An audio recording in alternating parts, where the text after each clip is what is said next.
வணக்கம். வணக்கம். பரபரப்பான அரசியல் சூட்டுக்கு இடையில எங்களுக்காக நேரம் ஒதுக்கியமைக்கு நன்றி. களம் எப்படி இருக்கு? குறிப்பா நாகப்பட்டினம் டெல்டா களம். நாகப்பட்டினத்தை பொறுத்தவரை அனைத்து இந்திய அண்ணா திராவிட முன்னேற்ற கழக வெற்றி கூட்டணியின் வேட்பாளருக்கு சாதகமான இயற்கை தகைவுகள், அரசியல் தகைவுகள் சிறப்பாக இருக்கிறது. இருந்தாலும் கடினமாக கழகத்தினுடைய கூட்டணியினுடைய ஒவ்வொரு தொண்டர்களும் போராடுகிறார்கள், உழைக்கிறார்கள். அதனால் வெற்றி எங்களுக்கு இருக்கு. பெரும்பாலான தொகுதிகளில் பார்க்குறோம், அதிமுகலேருந்து புதுமுக கேண்டிடேட்டாக களமிறக்கியிருக்கீங்களே, என்ன காரணம்?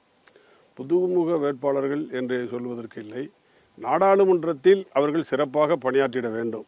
அதற்கான வேட்பாளர்களை எங்களுடைய பொதுச் செயலாளர் தேர்வு செய்திருக்கிறார். ஏற்கனவே நிறைய எம்பிஸ் இருக்காங்க.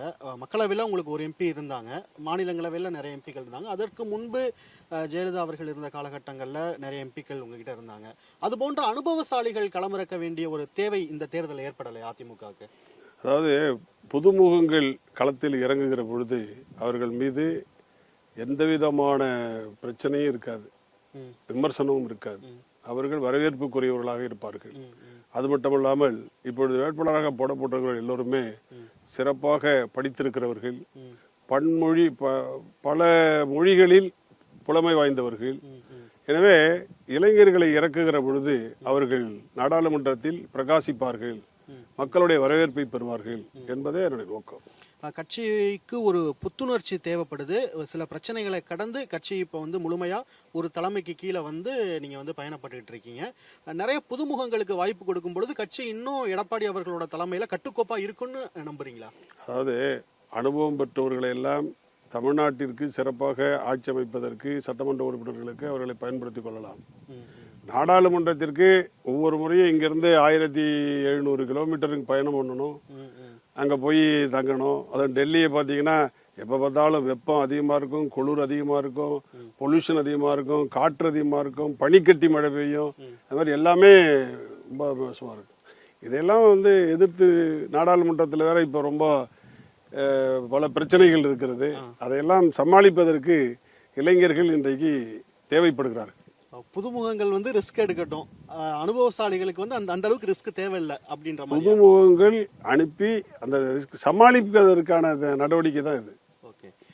இங்கே தமிழ்நாட்டோட நீங்கள் நீண்ட காலம் அரசியல் இருக்கக்கூடியவர், தமிழ்நாட்டோட அரசியல் தன்மை உங்களுக்கு ஆழமாகவே தெரியும். இப்போ களம்ங்கிறது எப்படிப்பட்ட ஒன்றா இருக்கு? அதிமுக திமுக போட்டியா, அதிமுக பாஜக போட்டியா, இல்லை திமுகவுக்கும் பாஜகவுக்குமான போட்டியா? தமிழ்நாட்டில் இந்த நாடாளுமன்ற தேர்தலை பொறுத்தவரை எனக்கு தெரிந்தவரை ஆளுகிற திமுக அரசு மீது மக்கள் கடும் கோபமாக இருக்கிறார்கள். இது ஒரு துறை இரு துறை அல்ல, அனைத்து துறைகளிலும் மக்கள் அரசு ஊழியர்கள், ஆசிரியர்கள், சத்துணவு ஊழியர்கள், அங்கன்வாடி பணியாளர்கள் வரை அனைவருமே பொதுவாக அனைத்து துறை மக்களுமே இந்த அரசுக்கு எதிரான கருத்துடையவர்களாக இருக்கிறார்கள், கோபமாக இருக்கிறார்கள் என்று கூட சொல்ல வேண்டும். இரண்டாவது, பிஜேபி அரசு இன்றைக்கு காவிரி நீர் பிரச்சனையில் காங்கிரஸ் ஆட்சி நடத்துகிற கர்நாடக மாநிலம் சொட்டு தண்ணி தரமாட்டோம் என்று சொல்லுகிறார்கள். புரட்சித்தலை அம்மா அவர்கள் நல்ல தீர்ப்பை பெற்றுக் கொடுத்து விட்டு போயிருக்கிறார்கள். மாதம் எவ்வளவு தண்ணி கொடுக்க வேண்டும் என்பது கூட அட்டவணையிடப்பட்டிருக்கிறது. அப்படி இருக்கிற போது நீதிமன்ற நடவடிக்கையை மீறுகிற போது காவிரி நதிநீர் ஆணையத்தினுடைய ஆணையை அவர்கள் மதிக்காத சூழல் ஏற்படுகிற போது மத்திய அரசு இதில் தலையிட்டிருக்க வேண்டும், வற்புறுத்தியிருக்க வேண்டும். நீங்கள் சட்டப்படி தண்ணீரை கொடுக்க வேண்டும் என்று அவர்கள் பேச மறுக்கிறார்கள். அவர்களுக்கு அங்கே இருக்கிற பிஜேபி அரசு கட்சி மீது மோகம் அதிகமாக இருக்கிறது. காங்கிரஸுக்கு கர்நாடகத்தில் இருக்கிற காங்கிரஸ் கட்சி மீது மோகம் அதிகமாக இருக்கிறது. இரு கட்சிகளும் கேட்க மறுக்கிறார்கள். இரு கட்சியும் விரோதமாக தமிழ்நாட்டு டெல்டா மாவட்ட மக்களுக்கு விரோதமாக 19 மாவட்டங்களுக்கு குடிநீராக பயன்படுகிறது இது காவிரி நீர். இவர்கள் எல்லோருக்கும் விரோதமாக நடக்கிறார்கள். இங்கே ஆளுகிற பொறுப்பில் இருக்கிற திமுக தலைவர் முதலமைச்சர் ஸ்டாலின் அவர்கள் இன்றைக்கு கூட்டணி அமைக்கிறார். கூட்டணி அமைக்கிற போது காங்கிரஸ் கட்சி தலைவர்கள் டெல்லியிலிருந்து பேசுகிறார்கள், வருகிறார்கள், சீட்டு கேட்கிறார்கள். அப்போ ஒரு கண்டிஷன் போட்டிருக்கலாம், சட்டப்படியான தண்ணீரை கொடுப்போம் என்று சொல்லுங்கள், நாங்கள் கூட்டணியிலே உங்களுக்கு இடம் தருவோம், இல்லை என்றால் நாங்கள் மறுபரிசீலனை செய்வோம் என்று சொல்லியிருந்தால் அவர்கள் கண்டிப்பாக ஒத்து போயிருப்பார்கள். அப்படி தானே டெல்லி முதலமைச்சர் பண்ணார். இவங்க செய்யலையே, பேசவே இல்லையே, கண்டிஷனே போடலையே, டெல்டா மாவட்டத்து மக்கள் எப்படி வேணாலும் போகட்டும்னு நினைக்கலாமா? முதலமைச்சர் இப்ப திமுக வந்து மோடி வேண்டாம் அப்படின்னு சொல்லி பிரச்சாரம் பண்றாங்க. அதிமுக மோடி வேண்டாம் சொல்லுதா அல்ல மோடி வேணும்னு சொல்லுதா? எதை முன் வச்சு பிரச்சாரம் செய்றீங்க? அதாவதுங்க, பிஜேபியோடு இப்பயும் சரி எப்பயும் சரி ஒட்டும் இல்லை உறவும் இல்லை என்பதுதான் எங்களுடைய பொதுக்குழு செயற்குழுடைய முடிவு. அதை தான் பொதுச் செயலாளர் அறிவித்திருக்கிறார், தெளிவாக தெரிவித்திருக்கிறார். இதில் எந்த விதமான கருத்து ஆச்சரியத்துக்கும் ஒருபோதும் இடமில்லை. அப்புறம் இதுல என்ன அந்த கேள்விக்கு யாரு பிரதமரா வரணுங்கிற ஒரு கட்டாயம் ஏற்படுதுல? அதாவதுங்க, இந்தியா என்பது ஒரு நாடு என்று சொன்னாலும் பல்வேறு பிராந்திய மாநிலங்களை கொண்டதுதான் இந்தியா. பிராந்திய கட்சிகள் தான் இன்னைக்கு தேர்தலில் சந்திக்குது பல்வேறு மாநிலங்கள்ல. ஒரு மாநிலம் இரு மாநிலம் இல்ல, பல்வேறு மாநிலங்கள்ல. அதனால ஒரு கட்சி ஆட்சி என்பது இந்தியாவில் நடைபெற முடியாத ஒன்றாக மாறிக்கொண்டிருக்கிறது. அதனால் பல மாநில கட்சிகள் பிராந்திய கட்சிகள் கூடி முடிவெடுத்து தான் பிரதமரை தேர்ந்தெடுக்க வேண்டும் என்ற நிர்பந்தம் ஏற்பட்டு கொண்டிருக்கிறது. இந்தியா கூட்டணி அப்படியான ஒரு கட்டமைப்புல உருவாயிருக்கு. அதுக்கான ஆதரவு இந்தியா கூட்டணியே இல்ல. இந்தியா கூட்டணி என்று சொல்லுகிறார்கள். இந்தியா கூட்டணி என்பது பிராக்டிக்கலா இல்ல. இப்ப பாருங்க, பக்கத்துல கேரளாவில் ராகுல் காந்தி போட்டியிடுகிறார். ராகுல் காந்தியை எதிர்த்து போட்டியிடுவது யார்? நாகப்பட்டினம் தொகுதியில் எந்த கட்சி அதிமுகவை எதுக்குதோ இந்திய கம்யூனிஸ்ட் கட்சி, அதே இந்திய கம்யூனிஸ்ட் கட்சியினுடைய வேட்பாளர் தான் அங்கே ராகுல் காந்தியை போட்டியிட்டு எதுக்கிறார். ராகுல் காந்தியை தோக்கடிக்க நிற்கிறார். இந்திய கம்யூனிஸ்ட் கட்சி வெற்றி பெற போராடுகிறது. அப்படி இருக்கும்போது இந்தியா கூட்டணி எங்க இருக்கு? மாநிலத்துக்குள்ள அவங்க உடன்படிக்கை செஞ்சுக்கிட்டாங்கன்னு ஒரு விளக்கத்தை கொடுக்குறாங்க. அதன் அடிப்படையில் ஆனா நீங்க இந்தியா கூட்டணியும் ஏத்துக்கல, பிரதமர் மோடியும் ஏத்துக்கல. உங்கள் தலைமையில புது அணி உருவாக்குவோம் அப்படின்ற மாதிரியா? அதாவது தலைமையோ தலைமை இல்லையோ அது வேற. நாங்கள் பெரும்பான்மை இடங்களை வெற்றி பெறுவோம். இது போலவே பல்வேறு மாநிலங்களில் பிராந்திய கட்சிகள் வெற்றி பெறும். வெற்றி பெற்றதற்கு பின்னால் நம்முடைய மாநிலத்திற்கு நம்முடைய உரிமைகளுக்கு யார் ஒத்து வருகிறார்களோ ஏற்றுக்கொள்கிறார்களோ அந்த தலைமையை நாங்கள் ஏற்போம். தமிழகத்தின் உரிமையை நிலைநாட்டக்கூடிய கட்சி அப்படின்னா தமிழகத்தில் இருக்கக்கூடிய இரு கட்சிகளும் கடந்த காலங்களில் செயல்பட்டு இருக்காங்க. அதை தாண்டி வேற எந்த மாநில கட்சி தமிழகத்தின் உரிமைக்காக குரல் கொடுக்கும்னு நம்புறீங்க?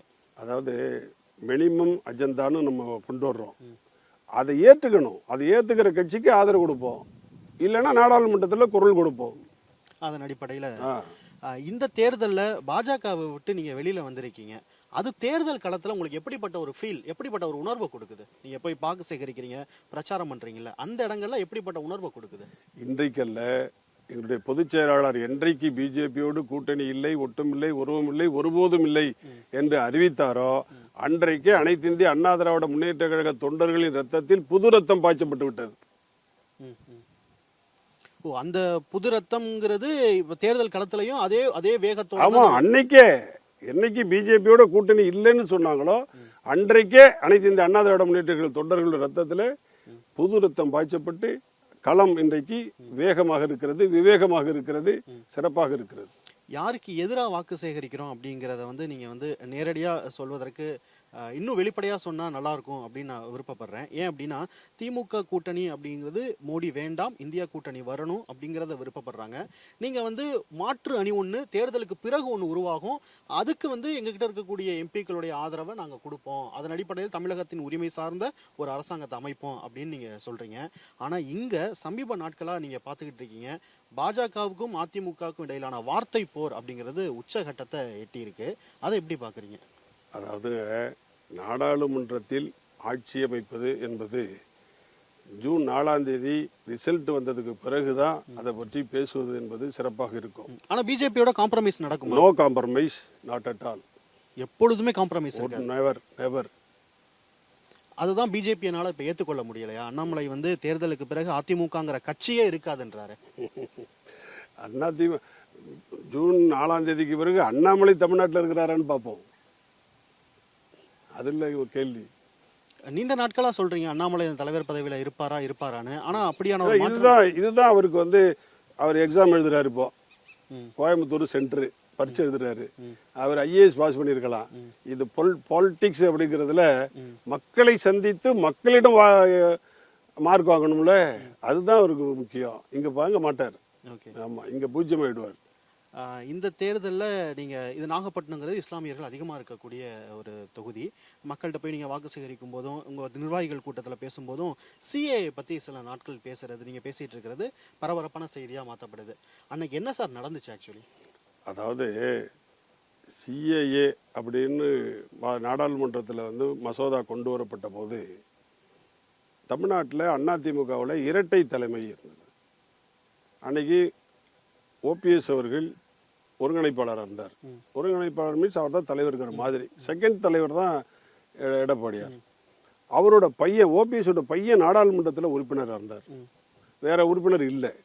அதனால அவங்களுக்குள்ளே பேசிட்டு அவங்க எடப்பாடியார்ட்ட கலந்துக்காம ஒரு முடிவெடுத்து அவங்க வந்து ஆதரிச்சிட்டாங்க.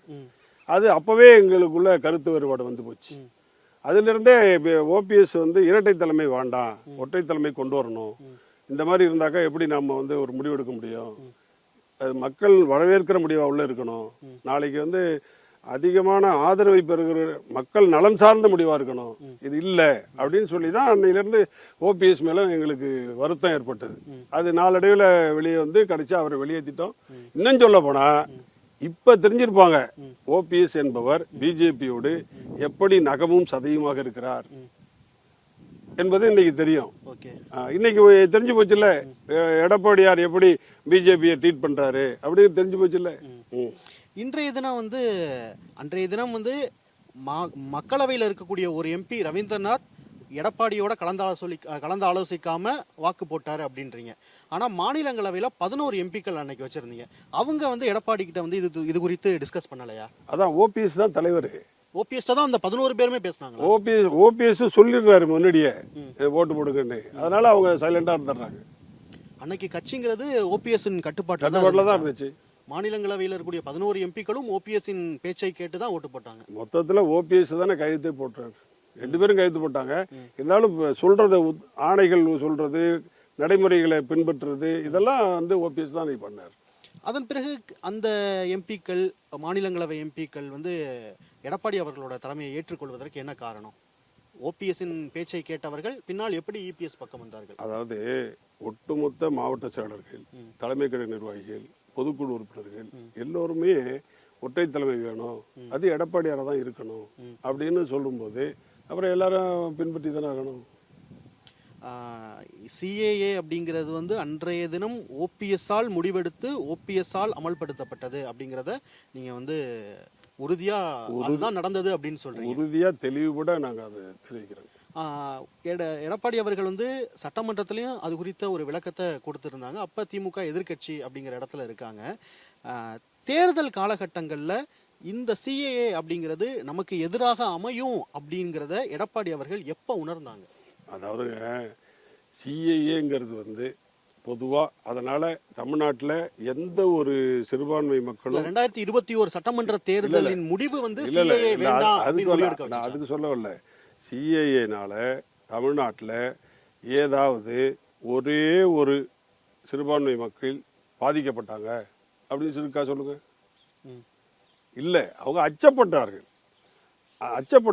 அந்த சட்டம் வந்து நம்ம மீது ஏதாவது பாயுமோ, ஏதாவது தவறான நடவடிக்கைகள் வந்துருமோ, நம்ம உறவுகள் மீது ஏதாவது வந்துருமோ என்று அவர்கள் அச்சப்பட்டார்கள். அவங்க ரிலீஸ் பண்ணலையே, சட்டம் இயற்றுறாங்க நாடாளுமன்றத்தில், ஆனா அதன் விதிகள் என்ன அப்படிங்கறது ரிலீஸ் பண்ணல. திடீர்னு அரசுதல்ல தேர்தலுக்கு முன்பாக தான் அவங்க அந்த விதிகளை வந்து அவங்க எப்பயுமே பாத்தீங்கன்னா, நாங்க வேலூர் பை எலெக்ஷன் நடத்திக்கிட்டு இருக்கிறோம், பவுலிங் நடந்துகிட்டு இருக்கு, இன்னொரு 3 மணி நேரம் நடந்தா முடிஞ்சு போடுது, அப்பதான் அவங்க முத்தலாக்கு சட்டத்தை பாஸ் பண்றாங்க பிஜேபி.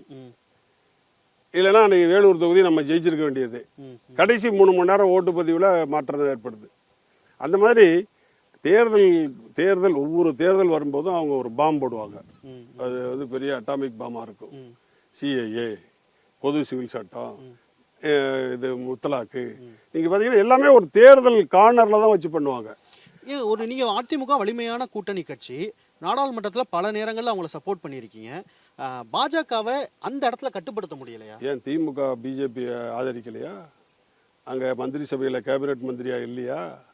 முரசொலி மாறன் உயிரோடு இருக்கிற வரைக்கும் அன்னைக்கு இவங்க தானே கூட்டணியில் இருந்தாங்க வாஜ்பாய் அரசுல. அந்த நேரத்தில் நாங்கள் 13 மாசத்துல திமுக பிஜேபி ஆட்சியை டிஸ்மிஸ் பண்ணிட்டு நாங்க வந்த பிறகு நீங்க திமுக தானே தாங்கி பிடிச்சது. மூத்த அரசியல்வாதி அந்த நேரத்துல என்ன காமன் மினிமம் ப்ரோக்ராம் போட்டு அந்த அரசாங்கத்தை நடத்துனாங்கன்றது நல்லாவே உங்களுக்கு தெரியும். ஆனா இப்ப நடக்கக்கூடிய நிகழ்வுகளை வச்சு கேட்கிறேன். தேர்தல் நேரத்துல ஒரு புது பாஜக போடுவாங்க அப்படின்னு சொல்றீங்கல்ல, அதிமுக தலைமையை, முக்கியமான கட்சியில் அதிமுக தலைமையை கலந்து ஆலோசிக்காம தன்னிச்சையா அவங்களால செயல்பட முடியுதான்னு கேட்கிறேன். யாரு? பிஜேபியா? டெல்லியில் இருக்கிற பிஜேபி கட்சி தமிழ்நாட்டில் இருக்கிற அதிமுக கூப்பிட்டு கேட்டால் அவங்க பாலிசியை வந்து பாஸ் பண்ணுறாங்க, அமெண்ட்மெண்ட்டை கொண்டு வராங்க, ஆக்டை கொண்டு வராங்க. கூட்டணி கட்சிகள் பற்றி அவங்க வந்து எதுவுமே எப்பயுமே அவங்க அது அவசியம் இல்லை. அப்படி ஒரு கூட்டணி அதிமுக பிஜேபி கிடையாது. நாங்கள் தேர்தல் கூட்டணி தான். நாங்கள் என்ன கொள்கை கூட்டணியா அவங்களோட? அது கிடையாதுல்ல. அதனால அவங்க இஷ்டம் போல தான் அவங்க பண்ணுவாங்க. தமிழக அரசியல் களத்தில் 2 விதமான வாதம் வைக்கப்படுது சார். ஒன்று, அதிமுகவுக்கும் பாஜகவுக்கும் இடையே ஒரு மறைமுக உறவு இருக்கு அப்படிங்கிற ஒரு வாதம். 2வது, அதிமுக பாஜக இடையே மிக கடுமையான தீவிரமான ஒரு சண்டை நடந்துகிட்டு இருக்கு. அந்த சண்டை இரு தனிநபர்களை மட்டுமே முன்னிறுத்தி, எடப்பாடியையும் அண்ணாமலையையும் முன்னிறுத்தி நடக்கக்கூடிய சண்டை அப்படின்னு சொல்றாங்க. இதுல எது சரி? அதாவது இந்த இருட்டு உறவு, கருப்பு உறவு அப்படிங்கிறதெல்லாம் திமுக கண்டுபிடிச்சிக்கிற வார்த்தைகள். நாங்கள் வந்து பிஜேபியோட கூட்டணி இல்லை அப்படின்னு சொன்ன உடனே திமுகவுக்கு வந்து அலர்ஜி ஆயிடுச்சு. ஐயோ போச்சே அப்படிங்கிற மாதிரி. ஏன்னா நாங்கள் 3% ஓட்டில் தான் தோத்துருக்குறோம், வெற்றி வாய்ப்பை எழுந்திருக்கிறோம். அந்த 3% ஓட்டை இப்போ ஈஸியாக பிடிச்சிட போகிறாங்களேங்கிற பயம் அவங்களுக்கு வந்துருச்சு. அதனால் அவங்க இந்த மாதிரி கள்ள உறவு, கள்ள தொடர்பு, இருட்டு உறவு அப்படின்னு அவங்க அடுக்கிட்டு போகிறாங்க. இது அவங்க திமுகவுக்கு ஏற்பட்டிருக்கிற தேர்தல் தோல்விங்கிற அச்சத்தால் ஏற்பட்டிருக்கிற வார்த்தை, பயன்படுத்துகிற வார்த்தையை தவிர இது நிஜத்தில் கிடையாது. எங்களை பொறுத்த வரைக்கும் சொன்னால் அந்த வார்த்தையில் நிற்போம், சொல்லலைன்னா அந்த நாங்கள் சொல்லாத செய்ய மாட்டோம். அந்த சொன்ன வார்த்தையில் தலைவர்கள். ஆனால் இன்றைய தினம் அதிமுகவை கடுமையாக விமர்சிக்கிறாங்களே. தேர்தலுக்கு பிறகு கட்சி இருக்காதுன்றாங்க. டிடிவி தினகரனை அருகில் வைத்து கொண்டு இந்த கட்சி டிடிவி தினகரன் போகும்னு அண்ணாமலை பேசுனதை நீங்க பார்த்திருப்பீங்க. அந்த அளவுக்கு கோபம் என்னன்னு கேட்கிறேன். அதிமுகவை வந்து ஓபிஎஸ் கிட்ட ஒப்படைக்கவும், ஓபிஎஸ் தலைவராக்கவும், ஓபிஎஸ் கூட்டணிக்கு தலைவராக்கவும் பிஜேபி ஆசைப்பட்டுச்சு. அவங்க ஆசைப்பட்டதோட விளைவு தான் இன்னைக்கு ஓபிஎஸ் 0 ஆயிருக்காரு. அதே மாதிரி தினகரன் இன்னமும் 0 ஆயிடுவார், -0 ஆயிடுவார். இதான் அண்ணாமலை வந்து சொன்னதுக்கு பிறகு சொல்றாருன்னா ஓபிஎஸ் வெறும் 0, இனிமே தினகரன் வந்து -0 அது மாதிரி ஆயிடுவார். அதிமுக தலைமையாக யார் வரணும்னு பாஜக அப்பவே தீர்மானிக்க முடிவு பண்ணாங்களா? அவங்களுடைய நடவடிக்கைகள் பூரா அப்படித்தானே இருந்துச்சு. ஓபிஎஸோட நடவடிக்கைகள் பூரா அப்படித்தானே இருந்துச்சு. பிஜேபி ஏங்க போன நாடாளுமன்றத்திலேயே யாருமே முடிவெடுக்கலை, யாருமே பேசலை. பிஜேபியோட கூட்டணி போகணும் ஒரே வார்த்தையில் சொல்லிட்டார்ல ஓபிஎஸ், அவராகவே சொல்லிட்டு வந்துட்டார்ல. அப்போ உட்கட்சி ஜனநாயகம் அப்படிங்கிறத வச்சு அமைதியான முறையில் அட்ஜஸ்ட் பண்ணி போனாங்களே தவிர அப்பயே சொல்லிட்டாரு அவராகவே சொல்லிட்டாரு. அதனால் பிஜேபியையும் ஓபிஎஸ்ஸையும் பிரிக்க முடியாது. அதுக்கு பல காரணங்கள் இருக்கு. அதிமுக தலைமையை மாற்றணும்னு அண்ணாமலை விரும்பினாரா, டெல்லி தலைமை விரும்புச்சா?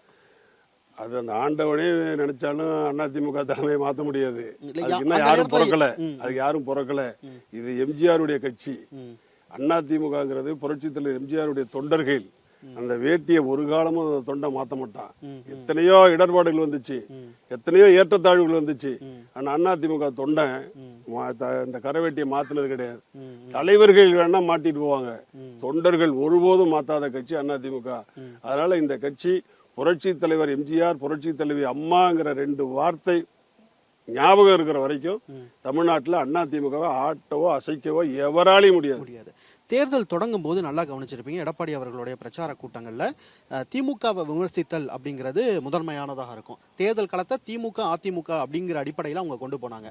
தேர்தல் நெருங்க எடப்பாடி அவர்கள் அண்ணாமலை குறித்து மிக பகிரங்கமா செய்தியாளர் சந்திப்புல பேசுறதா இருக்கட்டும், பொதுக்கூட்டத்தில் பேசுறதா இருக்கட்டும், ரொம்ப பகிரங்கமா விமர்சனத்தை முன்வைக்கிறாரு. மறுபுறம் அண்ணாமலையும் எடப்பாடி அவர்கள் மீது கடுமையான விமர்சனத்தை முன்வைக்கிறாரு. இந்த கட்சி நிர்வாகிகள் மீதும் விமர்சனத்தை முன்வைக்கிறாரு. இப்ப போட்டியை வந்து பாஜக அதிமுகன்னு திசை மாற்றக்கூடிய ஒரு முயற்சியா? அதாவது பொதுவாக களத்துல யாரோட யார் மோதுறதுன்னு இருக்கு. இப்ப நான் வந்து பிரச்சாரத்துக்கு போற போது சீமானை பத்தி எல்லாம் ரொம்ப பேச மாட்டேன். ஏன்னா அது எங்களுக்கு ஒரு பொருட்டு கிடையாது. பிஜேபி வேட்பாளர் நிக்கிறாரு. நாங்க இங்க பேசணும்னு அவசியம் இல்லை. ஏன்னா அது ஒரு பொருட்டு அல்ல எங்களுக்கு. எங்கள் களத்துல நாங்க எங்களுக்கு எதிரியாக தெரிவது ஒரே ஒரு கட்சி தான். அந்த கட்சியோட தான் நாங்க மோதுவோம், அந்த கட்சியோட தான் நாங்க பேசுவோம், அவங்கள பத்தி தான் நாங்க விமர்சனம் பண்ணுவோம். இது இயற்கை. அதனால அவசியப்படுகிற போது ஒருத்தர் கருத்து சொல்றாரு, எதிர்கருத்து வரும். அதுதானே தவிர இது ஆவாத ஒண்ணுக்கும் ஆவாதவங்கள்ட்ட போய் பேசிக்கிட்டு இருக்கிறதுல என்ன புண்ணியம்? சரி, மோடி வலிமையான தலைவர் சார். நீங்க பாரதிய ஜனதா பத்தி பேச வேண்டாம்னு நினைக்கிறீங்க, ஆனா மோடியை பத்தி பேச வேண்டாம் அப்படின்னு முடிவு பண்ணிட்டீங்களா? அதாவதுங்க, மோடி தமிழ்நாட்டுக்கு என்ன தவறு செய்கிறார், என்ன இழப்பு அப்படிங்கிறத நாங்க இன்னைக்கு பேசிட்டு தான் இருக்கிறோம்.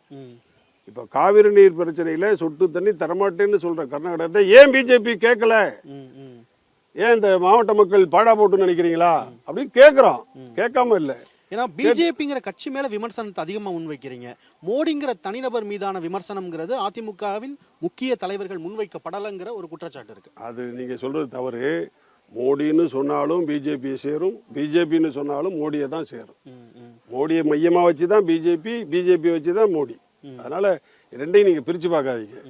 மோடியை விமர்சனம் பண்ணாலும் அது ஒட்டுமொத்த பிஜேபி கட்சிக்கு போய் சேரும், பிஜேபின்னு பேசினாலே மோடியை தான் போய் சேரும். இப்ப அதிமுக ஒரு கூட்டணியா இல்லாம தனியா நிக்கிறீங்க. உங்க அணியில சிறு சிறு கட்சிகளும் இருக்காங்க, பிரதான கட்சியா நீங்க இருக்கீங்க. திமுகவின் அணியிலையும் கூட்டணி கட்சிகள் இருக்காங்க. அதுபோல பாரதிய ஜனதாவும் ஒரு கூட்டணியை அமைச்சிருக்காங்க. இந்த மும்முனை கூட்டணி அப்படிங்கிறது வாக்குகளை தமிழ்நாட்டில் பெரிய அளவில் பிரிக்கும், அது திமுகவுக்கு மிகப்பெரிய அளவில் சாதகமாக அமையும் அப்படின்னு பல வல்லுநர்கள்லாம் சொல்றாங்க. உங்களுடைய அரசியல் அனுபவத்திலிருந்து என்ன சொல்றீங்க? திமுக நிறைய கட்சிகளை கூட்டணி சேர்த்திருக்கிறது உண்மை. திமுக இப்போதைக்கு